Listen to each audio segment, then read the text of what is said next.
ओम नमो भगवते वासुदेवाय। नमस्कार, स्वागत है आपका। आज की वीडियो में हम बृहस्पतिवार व्रत की कथा का रसपान करेंगे। कथा को श्रद्धापूर्वक सुने और पूर्ण सुने। बृहस्पतिवार की कथा को सदैव पूर्ण सुनना चाहिए, क्योंकि आधी अधूरा कथा सुनने से बृहस्पति देव नाराज हो जाते हैं। यदि हम व्रत नहीं रख पाते तो केवल कथा सुनने मात्र से भी हमारे जीवन की दुख दारिद्रता दूर होती है और हमारी हर मनोकामना अवश्य पूर्ण होती है। कथा के अनुसार एक नगर में एक बड़ा ही प्रतापी राजा राज्य करता था। वह बहुत ही धनी था, परंतु उसकी स्त्री हमेशा ही आलस करती और राजा को धर्म कार्य करने से हमेशा ही मना किया करती। एक समय की बात है, राजा शिकार खेलने वन को चले गए। घर पर रानी और दासी थी। उसी समय बृहस्पति महाराज साधु का रूप धारण कर राजा के दरवाजे पर भिक्षा मांगने आए और कहने लगे कि हे रानी जी, मुझे भिक्षा दे दो। रानी कहने लगी कि मैं इस दान और पुण्य से तंग आ गई हूँ। इस कार्य के लिए मेरे पतिदेव भी बहुत हैं। अब आप ऐसी कृपा करें कि मेरा सारा धन नष्ट हो जाए तथा मैं आराम से रह सकूं। साधु रूपी ऋषिदेव ने कहा कि हे देवी, तुम तो बड़ी विचित्र हो। ऐसा कोई नहीं चाहता। पापी भी पुत्र और धन की इच्छा करता है। अगर तुम्हारे पास अधिक धन है तो तुम भूखे मनुष्यों को भोजन करवाओ, प्याऊ लगवाओ, ब्राह्मणों को दान दो, कुंवारी कन्या का विवाह करवाओ, यज्ञ करो, धन को शुभ कार्यों में खर्च करो। ऐसा करने से तुम्हारे कुल का नाम बढ़ेगा और स्वर्ग की प्राप्ति होगी। परंतु रानी साधु की इस बात से खुश नहीं हुई। उसने कहा, मुझे ऐसी धन की आवश्यकता ही नहीं है जिसको रखने संभालने में मेरा सारा समय नष्ट हो जाए। तब साधु रूपी ऋषिदेव ने कहा कि हे देवी, यदि तुम्हारी ऐसी इच्छा है तो मैं जैसे बताता हूँ तुम वैसा ही करना। 7 बृहस्पतिवार तक घर को गोबर से लीपना, अपने केशों को पीली मिट्टी से धोना, केशों को धोते समय स्नान करना, राजा से कहना हजामत बनवाए, भोजन में मांस मदिरा खाना। ऐसा करने से तुम्हारा सारा धन नष्ट हो जाएगा। यह कहकर साधु वहाँ से चले गए। अब रानी ने निश्चय किया कि मैं ऐसा ही करूँगी। कार्य करते हुए केवल 3 बृहस्पतिवार बीते थे कि उनकी धन संपत्ति नष्ट होने लगी। भोजन के लिए परिवार तरसने लगा। अब राजा सोचने लगा कि मैं यहाँ काम कैसे करूँगा। रानी से कहा कि अब मैं दूसरे देश को जा रहा हूँ, तुम यहाँ पर रहो, वहाँ जाकर कोई कार्य करूँगा। यहाँ पर सभी मनुष्य मुझे जानते हैं, इसलिए मैं यहाँ तो कोई कार्य कर ही नहीं सकता। अब वो परदेश चला गया। यहाँ पर दासी और रानी थी। एक दिन दासी और रानी को बिना भोजन किए 7 दिन तक रहना पड़ा। रानी ने अपनी दासी से कहा, पास ही के नगर में मेरी बहन रहती है, बड़ी ही वह धनवान है, उसके पास तू जा और 5 सेर भेजर मांग कर ले आ। दासी रानी की बहन के घर गई। रानी की बहन उस समय बृहस्पतिवार की कथा सुन रही थी। दासी ने रानी की बहन से कहा कि हे रानी जी, मुझे आपकी बहन ने भेजा है, मुझे 5 सेर भेजर दे दो। परंतु रानी की बहन ने कोई उत्तर नहीं दिया, क्योंकि उस समय वह बृहस्पतिवार की कथा सुन रही थी। जब उसे कोई उत्तर नहीं मिला, उदास होकर रानी जी के पास आई और कहने लगी कि हे रानी जी, आपकी बहन तो बहुत ही घमंडी है, वह छोटे लोगों से बात भी नहीं करती।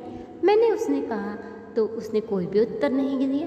इस पर रानी कहने लगी, इसमें उसका कोई भी दोष नहीं है। जब बुरा दिन आता है तो कोई भी सहारा नहीं देता, जो ईश्वर की इच्छा होगी वही होगा। रानी की बहन ने सोचा कि मेरी बहन की दासी आई थी, परंतु मैं उससे नहीं बोली।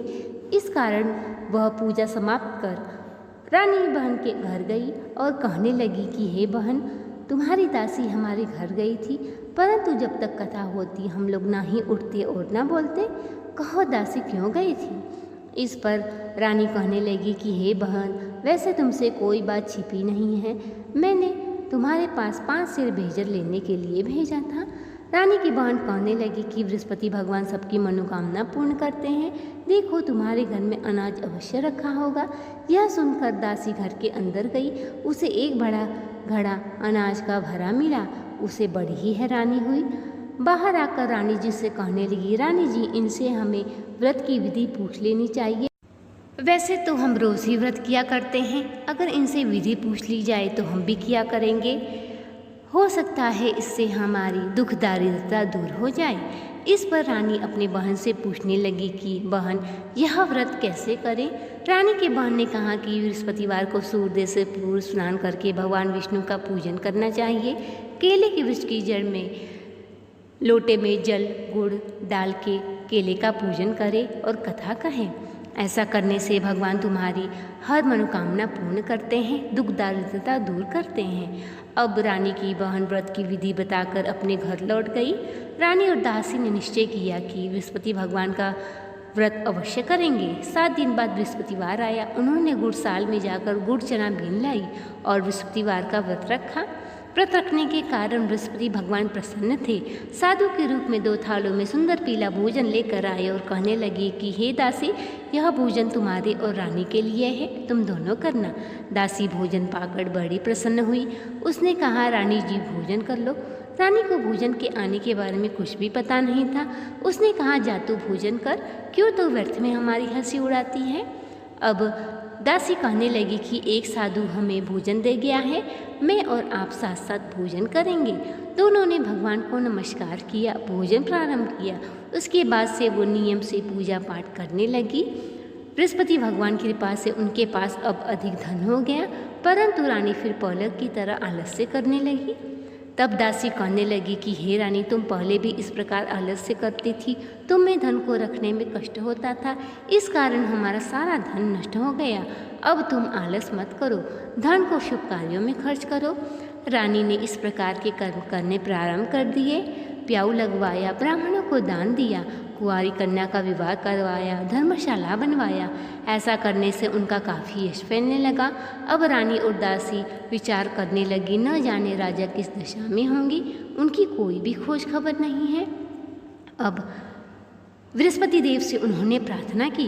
बृहस्पति भगवान साधु के रूप में प्रकट होकर उस राजा लकड़हारे के पास, लकड़हारा सोता है या जागता है? वह कहता है, मैं सोता भी नहीं हूँ, जागता भी नहीं, मझधार में हूँ। रानी की गलती से मुझे कितने दुख भोगने पड़े। तब बृहस्पति महाराज साधु के रूप में प्रकट होकर कहते हैं कि हे राजा, उठ, बृहस्पतिवार को लेकर लकड़ी जा और बेच के उस दिन तुझे और दिनों से अधिक धन मिलेगा, जिससे तुम भली भांति भोजन कर लोगे और उससे भगवान का सम्मान भी आ जाएगा। लकड़हारे ने साधु से कहा कि मुझे तो इस व्रत के बारे में कुछ भी नहीं मालूम है। तब साधु ने कहा कि बृहस्पतिवार की कथा इस प्रकार है। एक गांव में एक गरीब ब्राह्मण रहता था, परंतु उसकी स्त्री बड़ी ही मलिनता से रहती थी। न वो पूजा पाठ करती और न ही कोई काम करती। सुबह उठते ही सर्वोत्तम भोजन करती। ब्राह्मण बड़ा ही दुखी रहता। पत्नी को बहुत समझाता, परंतु कोई परिणाम नहीं निकलता। ब्राह्मण के पुण्य से उसके यहाँ एक कन्या ने जन्म लिया। वह कन्या अपने पिता के घर में बड़ी होने लगी। वह बालिका बचपन से ही बृहस्पतिवार का व्रत भी करने लगी, जिसके प्रभाव से उनके घर में धन हो गया और भली भांति गुजारा होने लगा। परंतु वह बालिका जब जाती स्कूल तो अपनी मुट्ठी में जौ भर कर ले जाती और पाठशाला जाने के मार्ग में डालती जाती। वही जौ स्वर्ण के हो जाते, उनको बीनकर घर ले आती और उससे जौ साफ करती। इस प्रकार करते करते वह बालिका बड़ी हो गई और एक दिन उसकी माँ ने जौ साफ करते हुए देख लिया और कहने लगा, हे बेटी, सोने को जौ को फटकने के लिए सोने का सूप होना चाहिए।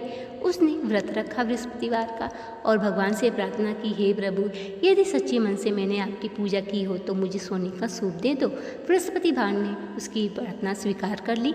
पाठशाला से जब वो लौट रही थी, उसे एक सोने का सूप मिला। उसे वे घर ले आई और जौ साफ करने लगी, परंतु उसकी माँ का वही रंग रहा। एक दिन की बात है, उस नगर का राजकुमार वहाँ से होकर निकला। इस कन्या का रूप और सोने के सूप में जौ को फटकते देखकर ईश्वर मोहित हो गया। राजमहल जाकर उदास होकर भोजन जल त्याग कर लेट गया। जब राजकुमार द्वारा अन्न जल त्यागने का समाचार राजा को ज्ञात हुआ तो अपने मंत्रियों के साथ उस राजकुमार के पास पहुंचा और कहने लगा, हे बेटा, तुम्हें किस बात का कष्ट है? किसी ने अपमान किया हो अथवा और कोई कारण है? तब वह कहने लगा, आपकी कृपा से मुझे किसी बात का कष्ट नहीं है, किसी ने मेरा अपमान नहीं किया, परंतु मैं उस लड़की के साथ विवाह करना चाहता हूँ जो सोने के सूप में जौ साफ कर रही थी। इस पर राजा आश्चर्य में पड़ गया और कहने लगा, इस तरह का कन्या का पता लगाओ, मैं उसके साथ तुम्हारा विवाह अवश्य करवा दूंगा। इस प्रकार राजकुमार ने उस लड़की के घर का पता बतलाया। मंत्री ब्राह्मण के यहाँ गया, राजा का आदेश ब्राह्मण को सुनाया। ब्राह्मण तैयार हो गया। कुछ समय के बाद उसका पुत्री का विवाह राजकुमार के साथ संपन्न हो गया। कन्या के घर से जाती ही ब्राह्मण के घर में पहले की भांति गरीबी का निवास हो गया। भोजन के लिए अन्न भी मुश्किल से मिलने लगा। ब्राह्मण दुखी होकर अपनी पुत्री से मिलने गया। पुत्री ने ढेर सारा धन देकर अपने पिता को विदा कर दिया। कुछ समय के पश्चात वह सारा धन नष्ट हो गया। ब्राह्मण फिर दुखी होकर अपनी पुत्री से मिलने आया। बेटी ने कहा, अब माताजी को लिवा हमें, मैं वह विधि बता दूंगी जिससे गरीबी दूर हो जाएगी। अब ब्राह्मण अपनी पत्नी को लेकर पुत्री के यहाँ पहुँचे। पुत्री माँ को समझाने लगी कि माँ, तुम सर्वप्रथम स्नान करके भगवान विष्णु का पूजन करो तो सब दरिद्रता दूर हो जाएगी। परंतु उसकी बात उसकी माँ ने एक भी नहीं मानी। उठते ही सर्वप्रथम अपनी पुत्री के बच्चों का जूठन खा लेती थी। इस पर एक दिन उसकी पुत्री को बहुत गुस्सा आया और उसने एक कोठरी से सारा सामान निकालकर उसमें अपनी माँ को बंद कर दिया। अगले दिन स्नान करा के पूजा पाठ करवाया तो उसकी माँ की बुद्धि ठीक हो गई। अब वो नियम से पूजा पाठ करने लगी। उसके माँ और पिता के पास भी धन हो गया। इस लोक का सुख भोग कर वे स्वर्ग को प्राप्त हो। बृहस्पति राजा कहने लगा कि मुझे लकड़ी बेचकर इतना पैसा नहीं मिलता कि मैं भोजन करने के उपरांत कुछ बचा सकूं। तब साधु ने कहा कि तुम लकड़ी लेकर बेचने जाओ, तुम्हें और दिनों से अधिक धन मिलेगा। तुम बृहस्पतिवार का पूजा का सामान ले लोगे और बृहस्पतिवार का व्रत करना। अब राजा लकड़ी लेकर बेचने गया। उसे और दिनों से अधिक धन मिला। उसने बृहस्पतिवार का सामान ले आए और बृहस्पतिवार का व्रत रखा। व्रत रखने के कारण बृहस्पति भगवान प्रसन्न थे। उस दिन से उसके सारे दुख धीरे धीरे दूर होने लगे। परंतु अगला गुरुवार आया तो बृहस्पतिवार का व्रत रखना भूल गया। इस कारण बृहस्पति देव नाराज हो गए। जिस राज्य में वह लकड़हारा रहता था, उस राजा ने उस दिन यज्ञ का आयोजन किया था और कहा कि समस्त राज्य में घोषणा करवा दी कि सब लोग मेरे यहाँ भोजन करने आए, कोई भी अपने घर में आग नहीं जलाएगा। यह सुन सारे नगर के वासी भोज में सम्मिलित हुए, लेकिन लकड़हारा कुछ देर से पहुंचा। राजा लकड़हारे को ले आके महल में भोजन करा रहे थे। रानी की दृष्टि उस खूंटी पर पड़ी जिस पर उसका हार लटका हुआ था। हार लटका तो दिखाई नहीं दिया। रानी ने कहा, मेरा हार लकड़हारे ने चुरा लिया है। इस पर राजा ने लकड़हारे को जेलखाने में बंद कर दिया। लकड़हारा सोचने लगा, ना जाने कौन से पूर्वजन्म के कर्म से मुझे यह दुख प्राप्त हुआ। अब वह बृहस्पतिवार के देव को याद करने लगा। उसी समय तत्काल रूप में बृहस्पति देव साधु के रूप में प्रकट हो गए और कहने लगे कि हे राजा, तूने बृहस्पतिवार का व्रत नहीं किया, इस कारण तुम्हारी यह दशा हुई। अब तुम किसी बात की चिंता मत करो। अगले गुरुवार को तुझे 4 पैसे पड़े मिलेंगे जेल के द्वार पर। उनसे तू पूजा का सामान मंगवा कर कथा कहना, प्रसाद बांटना। लकड़हारे ने 4 पैसे पड़े मिले। उनसे उसने बृहस्पतिवार का पूजा का सामान मंगवा कर कथा कही, प्रसाद बांटा। उसी रात्रि को राजा के स्वप्न में ऋषिदेव प्रकट होकर कहने लगे कि हे राजा, तूने जिस लकड़हारे को बंद किया है वह निर्दोष है, उसे छोड़ दे, वह राजा है, नहीं तो मैं तेरे राज्य को नष्ट कर दूंगा। अगले दिन राजा प्रातः जागा और लकड़हारे को बुलाकर क्षमा मांगी। राजा के योग्य सुंदर वस्त्र आभूषण उसे दे दिया और विदा कर दिया। राजा लकड़हारा जब अपने देश को लौटा तो देखने लगा कि वहाँ नगर में बहुत सी धर्मशाला, मंदिर आदि बने हुए थे। राजा ने पूछा कि यह सब किसका है? नगर के लोग कहने लगे ये सब रानी और दासी द्वारा बनवाए गए हैं। जब राजा ने यह सुने तो उसे बहुत ही क्रोध आया। जब रानी ने सुना कि राजा आ रहे हैं तो उसने दासी से कहा कि तू जाकर दरवाजे पर खड़ी हो जा, नहीं तो कहीं राजा हमारी ऐसी हालत देखकर लौट न जाए। दासी दरवाजे पर खड़ी हो गई, राजा को अपने साथ महल में ले आई। राजा ने तलवार निकाली और पूछा, बताओ तुम्हें यह धन कैसे प्राप्त हुआ? तब वह कहने लगी, यह हमें सब धन बृहस्पति देव के प्रभाव से प्राप्त हुआ है। अब राजा ने निश्चय किया 7 रोज तो सभी बृहस्पतिवार का व्रत करते हैं, लेकिन मैं रोज़ाना दिन में 3 बार कथा कहूँगा और रोज़ व्रत किया करूँगा। अब तो राजा के दुपट्टे में हर समय चने की दाल बधी रहती। राजा ने सोचा कि अब मैं अपने घर बहन के घर जाऊँगा। रानी से कहा कि मैं अपने बहन के घर जाऊंगा। राजा घोड़े पर सवार होकर चल दिया। रास्ते में उसने देखा कि कुछ आदमी मुर्दे को लिए जा रहे हैं। उसने कहा कि मेरी कथा सुन लो। कुछ आदमी बोले हमारा तो आदमी मर गया है, परंतु कुछ बोले कि अच्छा कहो, हम तुम्हारी कथा अवश्य सुनेंगे। राजा ने दाल निकाली, कथा करनी शुरू कर दी। कथा आधी हुई तो मुर्दा हिलने लगा और कथा समाप्त होते हुए मुर्दा राम राम करके उठ खड़ा हो गया। अब राजा आगे बढ़ा। आगे उसे एक किसान खेत में हल चलाता हुआ मिला। राजा ने कहा कि अरे भैया, मेरी बृहस्पतिवार की कथा सुन लो।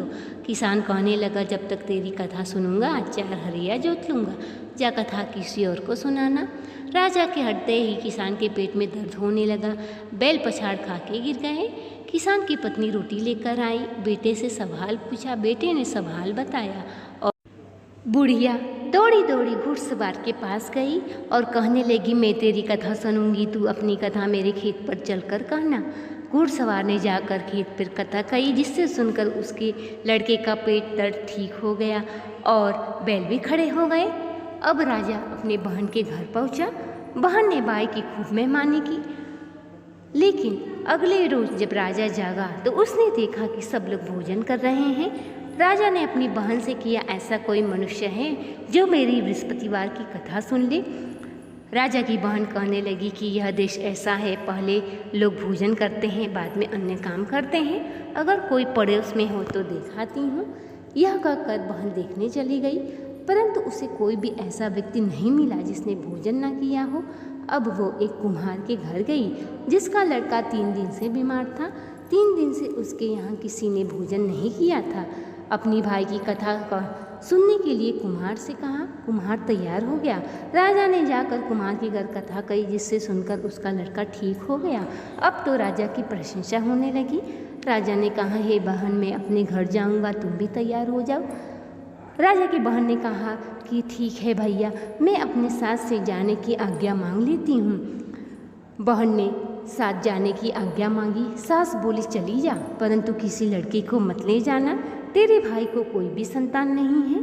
इस पर बहन कहने लगी, हे भैया, मैं तो चलूँगी, परंतु कोई बालक नहीं जाएगा। इस पर राजा कहने लगा, जब कोई बालक नहीं जाएगा तुम जाकर क्या करोगी। उदास मन हो अपने नगर को लौट आया। उदास होकर अपनी रानी से कहने लगा कि हमारे घर कोई भी आना पसंद नहीं करता, क्योंकि हम निसंतान हैं। इस पर रानी कहने लगी कि बृहस्पति भगवान ने हमें सब कुछ दिया है, वे हमें संतान भी अवश्य देंगे। उसी रात्रि को ऋषिदेव ने राजा के स्वप्न में कहा कि हे राजा, सभी सोच त्याग दे, तेरी रानी गर्भवती है। रानी के गर्भ से 9वें महीने एक सुंदर पुत्र पैदा हुआ।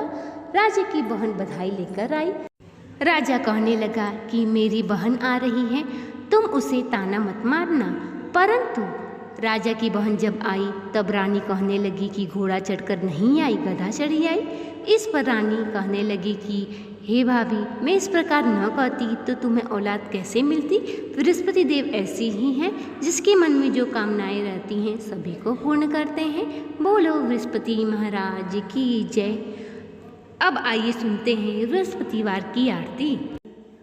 ओम जय गुरु बृहस्पति देवा, छिन छिन भोग लगाओ, कदली फल मेवा। ओम जय गुरु बृहस्पति देवा, तुम पूर्ण परमात्मा, तुम अंतर्यामी, जगत पिता जगदीश्वर, तुम सबके स्वामी। ओम जय गुरु बृहस्पति देवा, चरणामृत निज निर्मल, सब पातक हरता, सकल मनोरथ दायक, कृपा करो भरता। ओम जय गुरु बृहस्पति देवा, तन मन धन अर्पण कर, जो जन शरण पड़े, प्रभु प्रकट तब होकर, आकर द्वार खड़े। ओम जय गुरु बृहस्पति देवा, सकल मनोरथ दायक, सब संशय हारो, विषय विकार मिटाओ संतन सुखकारी। ओम जय गुरु बृहस्पति देवा। दीन दयाल दयानिधि भक्तन हितकारी। पाप दोषी सब हरता भवबंधन हारी। ओम जय गुरु बृहस्पति देवा। सकल मनोरथ दायक सब संशय हारो। विषय विकार मिटाओ संतन सुखकारी। ओम जय गुरु बृहस्पति देवा। जो कोई आरती तेरी प्रेम सहित गावे। जेठानंद आनंद कर सो फल निश्चय पावे। ओम जय गुरु बृहस्पति देवा। बोलो विष्णु भगवान की जय, माता लक्ष्मी की जय। वीडियो पसंद आया हो तो चैनल को सब्सक्राइब करें, वीडियो को लाइक और शेयर करें, कमेंट बॉक्स में भगवान विष्णु जी का जयकारा लगाएं। मिलते हैं अगली वीडियो में अगली कथा के साथ, तब तक के लिए नमस्कार।